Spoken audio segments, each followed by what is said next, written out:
Praise the lord. దేవుని నామమునకు మహిమ కలుగునుగాక. గత వారంలో మనం నేర్చుకున్నటువంటి సండే స్కూల్ పాఠము పాడి ఆవులు చేసిన త్యాగం అనే పాఠాన్ని మనం నేర్చుకున్నాం. పాడి ఆవులు ఏ రీతిగా త్యాగం చేసినవో ఆ రీతిగా మన పిల్లలను కూడా మనం పాడి ఆవులు మార్గంలో మనల్ని నడిపించాలని మనం చేస్తూ ఉన్నాను. మరి ఈ వారంలో మరొక పాఠాన్ని మనం నేర్చుకోబోతున్నాం. సింహం చేసిన త్యాగము అనే పాఠాన్ని మనం నేర్చుకోబోతున్నాం. సింహం గురించి తెలుసుకునే ముందుగా సింహం యొక్క జీవిత విధానం ఎలా ఉందో తెలుసుకోవాలి. మొట్టమొదటిగా సింహంలో చూస్తే హోందాతనం కలిగింది, డిగ్నిటీ కలిగింది అని మనం చూస్తాం. అంటే అడవిలో అన్ని జీవులు తిరగడం వేరు, సింహము తిరగడం వేరు. సింహము హోందాతనం కలిగి తిరుగుతుంది. మనము కూడా సొసైటీలో తిరిగేటప్పుడు క్రీస్తుని బట్టి హోందాతనంగా మనం బ్రతకాలని మనం చేస్తూ ఉన్నాను. రెండవదిగా చూస్తే భయం లేని జీవి సింహము. ధైర్య సాహసాలకి పెట్టింది పేరు సింహము. కనుక మనము కూడా మన జీవితాల్లో దేవుని ఆదరణ చేసుకుని దేవుని అండతోటి ధైర్యంగా బ్రతకాలని మనం చేస్తూ ఉన్నాను. మూడవదిగా చూస్తే ఓటమి లేని జీవి సింహము. ఓటమి అనేది తెలియదు. మన జీవితాల్లో కూడా మనం గెలవడానికి దేవుడు ఓడిపోయాడు. మనం గెలవాలంటే దేవుడు ఓడిపోయాడు. కనుక మనం కూడా ఓటమి లేని వారుగా ఉండాలని మనం చేస్తూ ఉన్నాను. ఇప్పుడు మనం లేఖనంలోకి వెళ్దాము. లేఖనంలో సింహము ఏ రీతిగా దేవునికి ఉపయోగపడింది, సింహము దేవునికి పరిచర్య ఎలా చేసింది అనేది మనం తెలుసుకుందాం. 1వ రాజుల గ్రంథము 13వ అధ్యాయంలో మనం చూస్తే చిన్న కథ రూపంలో అక్కడ మనం ఆలోచన చేద్దాము. యెరోబాము అనే రాజు తన ప్రజలను వక్ర మార్గంలో నడిపిస్తున్నటువంటి సందర్భంలో బలిపీఠాలు కట్టించి వాటికి మొక్కమని చెప్తూ వాటి మీద బలర్పించడానికి యాజకులు చేయాల్సిన పని ఆ యెరోబాము చేస్తున్నప్పుడు దేవుడు ఒక ప్రవక్తను పంపించి యెరోబాము చేస్తుంది తప్పు అని హెచ్చరించినప్పుడు అలా మాట్లాడుతున్నప్పుడు ఆ యెరోబాము ప్రవక్తకి వెళ్ళి చేయి చూయించినప్పుడు ఆ ప్రవక్తను పట్టుకోండి అన్నప్పుడు ఆ చెయ్యి అలానే ఎండిపోయింది. అప్పుడు యెరోబాము ఆ చెయ్యి బాగుపడాలని ప్రార్థన చేయండి అన్నప్పుడు అప్పుడు ఆ ప్రవక్త ప్రార్థన చేశాడు. ఆ చెయ్యి బాగుపడింది. చెయ్యి బాగుపడిన కారణాన్ని బట్టి యెరోబాము ప్రవక్తను భోజనానికి ఆహ్వానించాడు. అప్పుడు ప్రవక్త అన్నాడు, నా దేవుడు ఆతిథ్యాన్ని స్వీకరించొద్దని చెప్పాడు. నీ ఆస్తిలో సగభాగం నాకు ఇచ్చిన నేను స్వీకరించను అని సెలవిచ్చాడు. తన మార్గాన్ని తను వెళ్ళిపోయాడు. అదే ఊర్లో ఉన్న మరొక ముసలి ప్రవక్త ఈ విషయాన్ని తెలుసుకొని ఆ ప్రవక్తను కలుసుకొని, యెరోబాముకు చెయ్యిని బాగు చేసింది నువ్వే కదా, దేవుడే నన్ను పంపించాడు, నీకు ఆహారం పెట్టించమని చెప్పాడని అబద్ధం చెప్పి ఆ ప్రవక్తను తీసుకెళ్ళి ఆ భోజనం తినేటట్లుగా చేస్తాడు. ఈ విషయాన్ని గమనించిన దేవుడు, ఇది చూసిన దేవుడు ఆ ప్రవక్త గాడిదనెక్కి ఒక మార్గంలో వెళ్తుంటే సింహానికి ఇలా చెప్తాడు, ఒక ప్రవక్త మార్గ మధ్యంలో గాడిద మీద వస్తున్నాడు, వెళ్ళి అతన్ని చంపు అని చెప్తాడు. అప్పుడు దేవుని మాట విని ఆ సింహము అరణ్యంలో నుంచి బయటకు వచ్చి ఆ ప్రవక్తను చంపివేయడం జరుగుతుంది.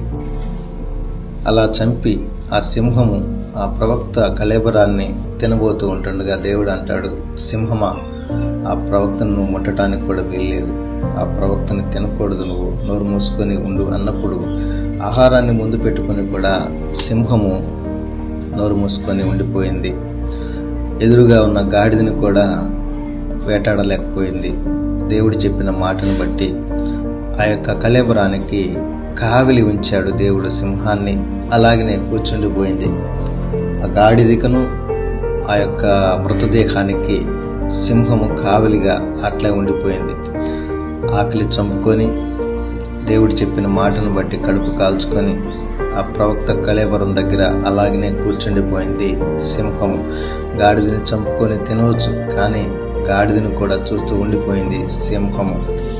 ఇది ఒక సందర్భం. మరి ఒక సందర్భంలో చూస్తే దానియేలు గ్రంథము 6వ అధ్యాయం 22వ వచనంలో ఇంకా చిన్న కథను కూడా మనం చూస్తాం.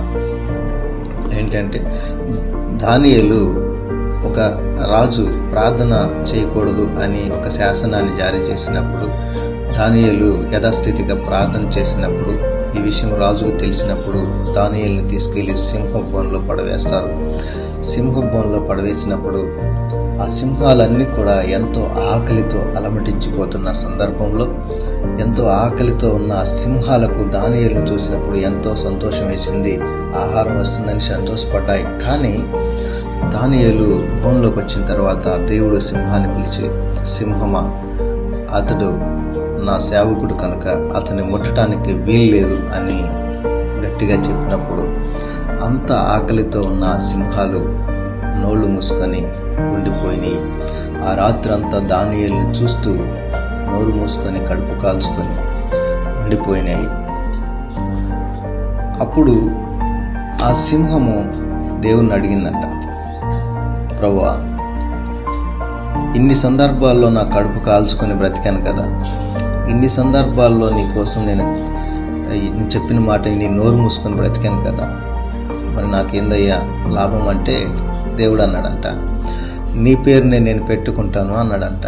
ఏంటా పేరంటే యోధా గోత్రపు సింహము అనే పేరు దేవుడు కలిగి ఉన్నాడు.